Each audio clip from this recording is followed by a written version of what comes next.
आज हम विनय फोगाट जो हमारी बेटी है, जो जीत कर यहाँ पर हमारे अब भारत भूमि पर कदम रखने वाली है, उनके स्वागत के लिए हरियाणा, पंजाब, यूपी सारे लोग यहाँ पर हैं और कई दिन तक ये स्वागत चलेगा।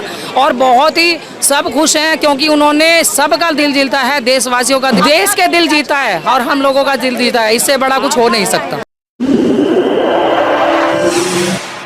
वो उसकी अपनी राय है जिसकी पुष्टि नेशन न्यूज़ इंडिया नहीं करता। धन्यवाद।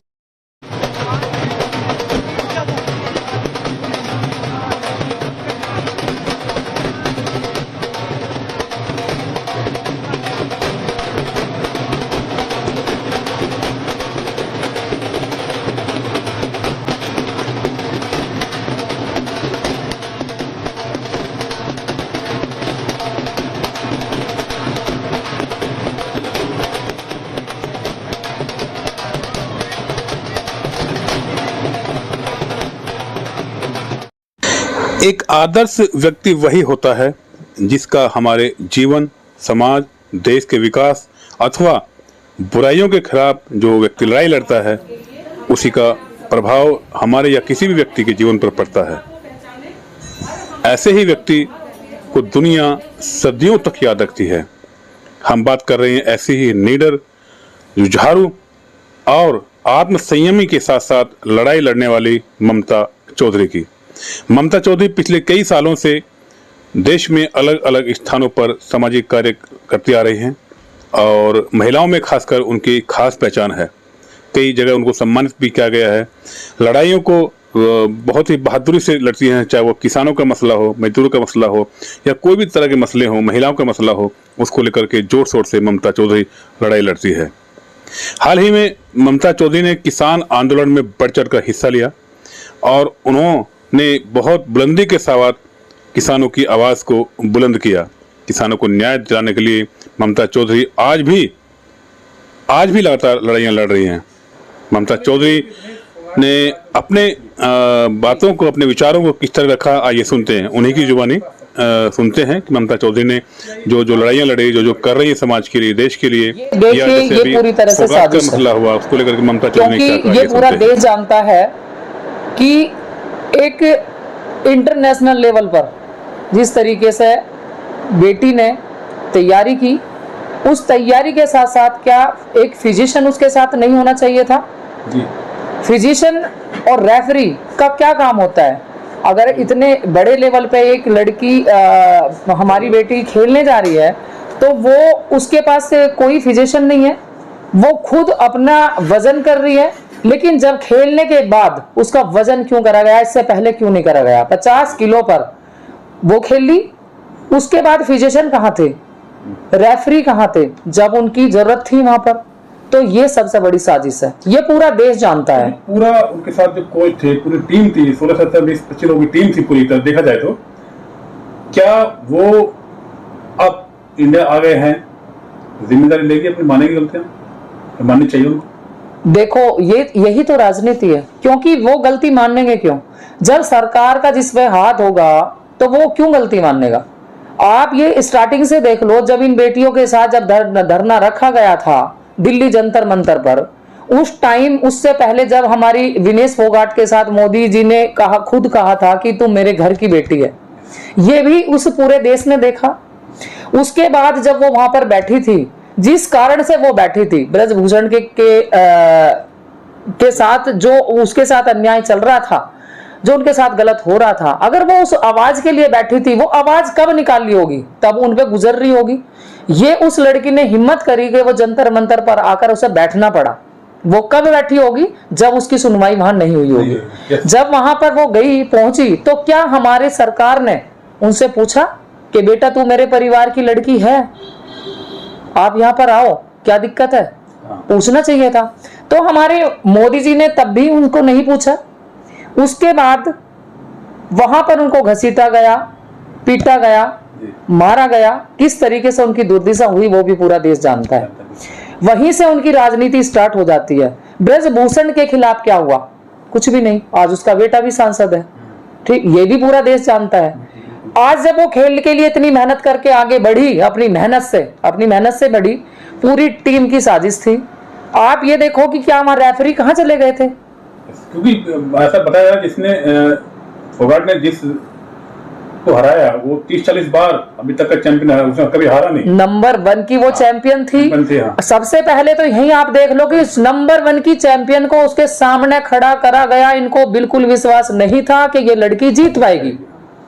वो लड़की जीती अपनी मेहनत से। जब वो जीत गई तो इनकी आंखों के सामने तारे आ गए। फिर इन्होंने दूसरा तरीका उसका निकाला कि अब इसका वेट करा जाए। और उससे पहले वो लड़की 2 दिन तक ये कह रही थी, उसकी खुद की जबानी है कि मैं 2 दिन तक मेरे मुंह में एक पानी की बूंद तक भी नहीं गई। कितनी मेहनत उस लड़की ने करी। अपना वेट जब उन्होंने वेट करा, उस लड़की ने अपने बाल भी काटे।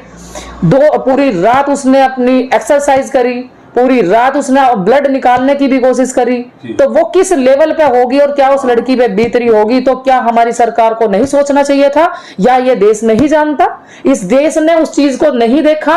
आज अगर उसका भव्य स्वागत हुआ है तो ये देश की जनता है और वो सब जानती है। बीजेपी के एक नेता ने कहा है कि फोगाट को अपने कपड़े और कम कर देने चाहिए थे। जी, बीजेपी की उत्तर प्रदेश के एक नेता ने कहा है, हाल ही बाद में माफी मांगी कि विनेश फोगाट को अपने कपड़े और उतारने चाहिए थे, कम करने चाहिए थे। इस देश का ये दुर्भाग्य है। ये देश का दुर्भाग्य है कि जहां पर ये कहते हैं कि बड़े बड़े नारे दिए जाते हैं कि बेटी बचाओ बेटी पढ़ाओ, और दीवारों पर बड़े बड़े पोस्टर लगाए जाते हैं कि बेटी बचाओ बेटी पढ़ाओ। एक तरफ ये मैसेज जा रहा है कि हमारी बेटियां के साथ जो छल किया जाता है, जो उनके साथ अत्याचार होते हैं, जिस कदर अभी कोलकाता में हो रहा है, डॉक्टर के साथ रेप करा गया, क्या वो उसी दिन की साजिश थी? नहीं, उससे पहले उसकी जो उसके पे बीत रही होगी, वो उस चीज में जूझ रही होगी। अगर उसको सुनवाई हो जाती तो शायद उसके साथ रेप ना हुआ होता। लेकिन अगर वो पहले आवाज उठाती है, लड़की के साथ जब गलत होता है, जब आवाज उठाती है तो उसको बोलते हैं कि ये खुद ही गलत होगी, उसमें उंगलियां उठती हैं। ऐसे ही हमारी पहलवान बेटियों पर उठाई गई। अगर वे आवाज उठाती हैं तो वे गलत हो जाती हैं, और जब उनके साथ रेप हो जाते हैं तब उसके बाद जनता सड़कों पर होती है। अगर उससे पहले सुन लिया जाए उसकी आवाज को तो ये घटना ना घटे। जिस तरीके से बिहार में घटना हुई है, वहां रेप कांड हुआ है, जिस तरह से मणिपुर की घटनाओं को देख लो। क्या सरकार हमारी सो रही है? सरकार केवल क्या बीजेपी की है? हमारी सरकार नहीं है। किसानों की सरकार नहीं है, किसानों की बेटियों की सरकार नहीं है, पहलवानों की सरकार नहीं है। ये सरकार सिर्फ बीजेपी की सरकार है। इसलिए हमारी बेटी की सुनवाई कहीं नहीं हो रही है। ममता जी, क्या लगता है कि विनेश फोगाट को धरने का खामियाजा उठाना पड़ा है? धरने का खामियाजा कहो, ये देखो, ये राजनीति है। यहाँ पर जितने भी बलात्कारी होंगे, जितने भी बेकार से बेकार लोग होंगे, वे सारे नेता बने बैठे हैं। लेकिन हमारी देश की बेटियां, जिसने अपने, मैं कहती हूं ऐसी बेटियों को मैं सलाम करती हूं, जिस बेटी के साथ इतना अत्याचार होने के बाद भी और वो डिगी नहीं, और वो अपने लेवल पर आज भी खड़ी है, खड़ी रहेगी। हालांकि उसने कहा है कि मैं संन्यास लूंगी, लेकिन हम लेने नहीं देंगे, क्योंकि संघर्ष उसका जारी है। और संघर्ष, और उसके साथ पूरा समाज खड़ा है, पूरा किसान खड़ा है, पूरा हरियाणा खड़ा है, पूरा पंजाब खड़ा है, पूरी यूपी खड़ी है। और आपने इसे देख भी लिया होगा, जिस दिन हमारी बेटी यहाँ पर आई थी, क्या वो सिल्वर मेडल के लायक नहीं थी? आप तो एयरपोर्ट गई थी जब फोगाट इंडिया में वापसी आई है वहां से जी, तो आपने क्या नजारा वहां देखा? देखो, सबसे बड़ा नजारा है कि जो वहां का वातावरण था, जिस तरीके से यूपी से, पंजाब से, हरियाणा से सब लोग उसके स्वागत के लिए वहां पर पहुंचे थे, तो वो एक देखने वाला सीन था। और ये सबसे बड़ा इनके मुंह पे चांटा यही है कि आपने उसको पूछा तक भी नहीं। जो स्वागत हमारी सरकार को करना चाहिए था, मैं कहती हूं जिस वक्त उसने भारत की धरती पर कदम रखा, सबके रोम रोम जाग उठा और स्वागत की तैयारी इतनी भव्य हुई। और वहां पर ढोल बतासे जो बजे हैं, जो स्वागत उसका हुआ है, इससे बड़ा स्वागत क्या होगा? क्या सिल्वर गोल्ड ही सब कुछ होता है? क्या गोल्ड मेडल भी जो स्वागत इतना भव्य हुआ, उससे कहीं ऊपर नवाजा गया है।